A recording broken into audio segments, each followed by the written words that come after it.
Students, इस video में हम डिस्कस करने जा रहे हैं एक्सरसाइज 11.1 का फर्स्ट सम। तो चलिए शुरू करते हैं। सबसे पहले हम स्टेटमेंट रीड करेंगे। तो स्टेटमेंट में इन्होंने हमें दिया हुआ है कि draw a line segment of length 7.6 centimetre and divide it into the ratio 5:8। ठीक है, तो बेसिकली हमने इसकी कंस्ट्रक्शन हमें इसकी स्टेटमेंट से ही पता चल रही है कि इसमें सबसे पहले हमें कुछ यहाँ पर रख के इसको यहाँ पर हमने इसको रखना है एंड पॉइंट ए से लेकर पॉइंट बी तक हमें 7.6 सेंटीमीटर की एक लाइन खींच लेनी है। अब जब हमने 7.6 सेंटीमीटर की लाइन खींच ली तो इसके बाद हम क्या करेंगे, इसको नाम दे देंगे ए एंड बी। ठीक है, अब हम यहाँ पर थोड़ा सा लॉजिक लगाएंगे और पॉइंट ए से हम यहाँ से 60 डिग्री का एक एंगल बना देंगे।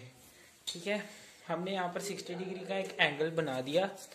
अब हम इसकी लाइन ड्रॉ कर लेते हैं। ठीक है, हम इसकी लाइन यहाँ पर हमने ड्रॉ कर लिया।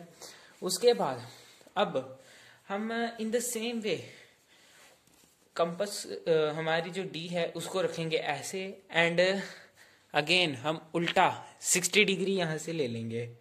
60 डिग्री की मेजरमेंट हमने यहाँ से ले ली। अब 60 डिग्री के लिए हम यहाँ पर फिर से एक लंबी लाइन लगाएंगे। ठीक है, अब यहाँ पर जो हमारे पास एंगल बनता है वो है 60 डिग्री। ठीक है, यहाँ पर हमारे पास एंगल बनता है 60 डिग्री, यहाँ भी बनता है हमारे पास एंगल 60 डिग्री। तो अब यहाँ पर मैं क्या करूँगा, यहाँ पर मैं कुछ इक्वल साइज की कंपास खोलूंगा। आप चाहे तो इसको छोटा भी खोल सकते हैं या फिर बड़ा भी खोल सकते हैं, बट आपने एक बार आपने जिस साइज की कंपास खोल ली ना तो आपको उसी साइज से यहाँ पर अगेन एंड अगेन पॉइंट रख के 3, 4 एंड 5 ऊपर वाली लाइन में आपको 5 एक्सेस बना लेनी है। ठीक है, यहाँ पर हमारी 5 एक्सेस बन गई।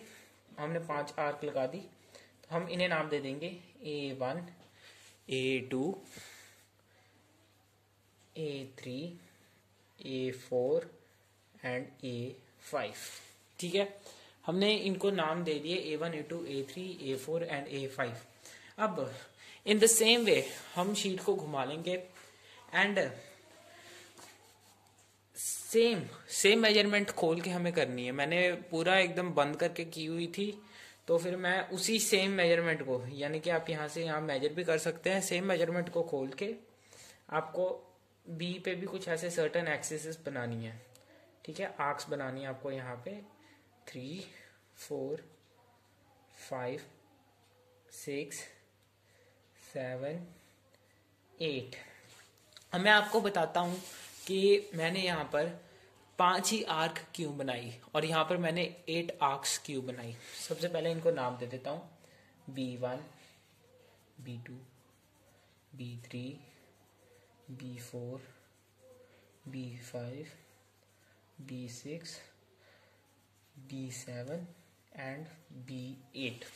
ठीक है, तो हमने यहाँ पर 5 आर्क्स बना दी एंड यहाँ पर 8 आर्क्स बना दी।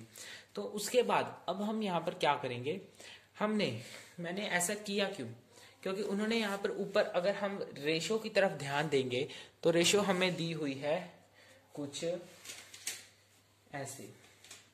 रेशो जो हमें गिवन है दैट इज 5/8।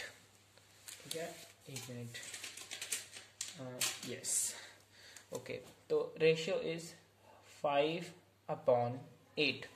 अब 5/8 हमारे सामने रेशियो है, तो हमने ऊपर वाला जो हमारा न्यूमरेटर था, यानी कि अगर हम इसको बीच वाली ये डिवीजन की लाइन मान लेते हैं, तो जो हमारा न्यूमरेटर था 5, ऊपर मैंने 5 लाइंस बना दी एंड जो हमारे डिनोमिनेटर था 8, तो उस डिवाइडिंग वाले साइन से नीचे मैंने 8 आर्क्स बना दी। ठीक है, अब मेन पॉइंट आता है यहाँ पे, जब हमें इसके A5 एंड B8 को करना है डॉटेड लाइन से ज्वाइन। तो हम यहाँ पर क्या करेंगे, डॉटेड लाइंस की मदद से यहाँ पर हम इसको A5 को और B8 को ज्वाइन कर देंगे। A5 और B8 को हमने बारीकी डॉटेड लाइंस से ज्वाइन कर लिया है। ठीक है, अगर आप ऐसे मतलब खुली खुली डॉटेड लाइंस बनाते हो तो वो पेपर में एक अच्छा इंप्रेशन नहीं देता। अगर आप थोड़ा बारीकी से डॉटेड लाइंस को बनाते हो तो वो एनालिटिकली शो करता है किसी चीज़ को, जो कि पेपर को काफ़ी इम्प्रेसिव बना देता है।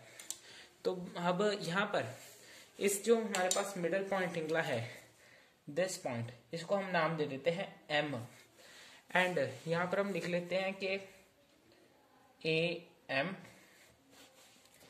Ratio MB। ठीक है, AM रेशो MB इज 5:8। ठीक है, तो ये हमारे पास जो निकलेगा रिजल्ट वो हमारे पास निकल जाएगा, this is 5 and this is 8। ठीक है, होप आपको ये टॉपिक क्लियर होगा एंड आपसे नेक्स्ट वीडियो में जल्दी मुलाकात होगी। तब तक के लिए गुड बाय।